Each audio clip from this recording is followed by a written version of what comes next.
election, posting on social media their support for the BDP. So if you look at what Sophie Mukwena said, she was reporting about ZANU-PF, and she was mentioning the corruption, all the activities happening within ZANU-PF. Guess what happened? It's not ZANU-PF which responded to Sophie Mukwena, it's Nick Mangwana, the government spokesperson.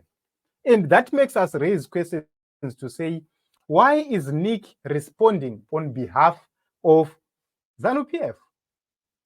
Why is Nick blasting Sophie? And he said absolute baloney, disinformation packaged as an analysis. While there's no intense animosity between Zim and the RSA, there are some activists in the letter who exhibit some xenophobic traits and try to drag Zim into anything that can be perceived as negative. Shame on them.